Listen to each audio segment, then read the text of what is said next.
गधा रहा गधा ही। एक जंगल में एक शेर रहता था।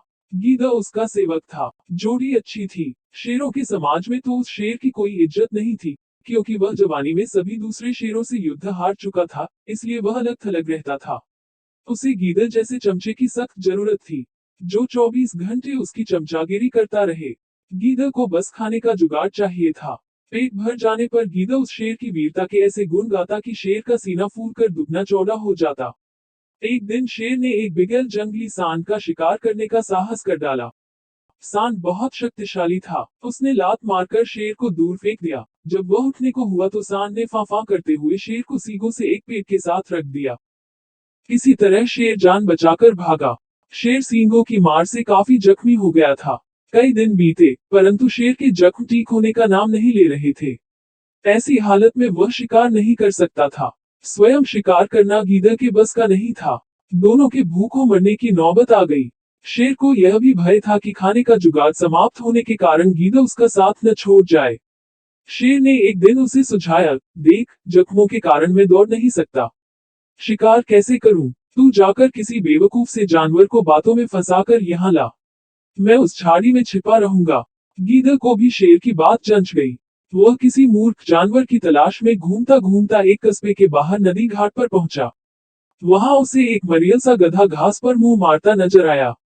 वह शक्ल से ही बेवकूफ लग रहा था। गीदड़ गधे के निकट जाकर बोला, पाए लागू चाचा, बहुत कमजोर हो रहे हो, क्या बात है?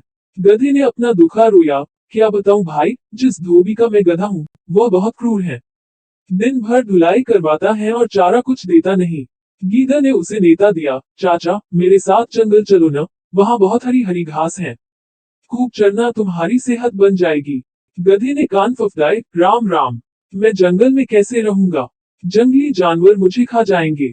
चाचा, तुम्हें शायद पता नहीं कि जंगल में एक बगुला भगत जी का सत्संग हुआ था। उसके बाद सारे जानवर शाकाहारी बन गए हैं। अब कोई किसी को नहीं खाता। गीदड़ बोला और कान के पास मुंह ले जाकर दाना फेंका। चाचू, पास के कस्बे से बेचारी गधी भी अपने धोबी मालिक के अत्याचारों से तंग आकर जंगल में आ गई थी। वहां हरी हरी घास खाकर वह खूब लहरा गई है, तुम उसके साथ घर बसा लेना। गधे के दिमाग पर हरी हरी घास और घर बसाने के सुनहरे सपने छाने लगे। वह गीदड़ के साथ जंगल की ओर चल दिया। जंगल में गीदड़ गधे को उसी झाड़ी के पास ले गया, जिसमें शेर छिपा बैठा था। इससे पहले कि शेर पंजा मारता, गधे को झाड़ी में शेर की नीली बत्तियों की तरह चमकती आंखें नजर आ गईं।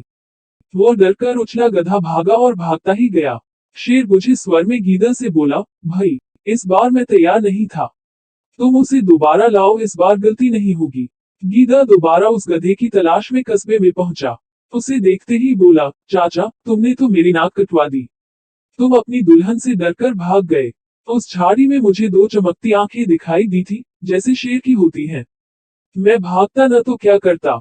गधे ने शिकायत की। गीदड़ झूठ मूठ माथा पीट कर बोला, चाचा ओ चाचा, तुम भी निरे मूर्ख हो। उस झाड़ी में तुम्हारी दुल्हन थी। जाने कितने जन्मों से वह तुम्हारी राह देख रही थी। तुम्हें देखकर उसकी आंखें चमक उठी तो तुमने उसे शेर समझ लिया। गधा बहुत लज्जित हुआ। गीदड़ की चाल भरी बातें ही ऐसी थी। गधा फिर उसके साथ चल पड़ा। जंगल में झाड़ी के पास पहुंचते ही शेर ने नुकीले पंजों से उसे मार गिराया। इस प्रकार शेर व गीदड़ का भोजन जुटा। सीखा, दूसरों की चिकनी चुपड़ी बातों में आने की मूर्खता कभी नहीं करनी चाहिए।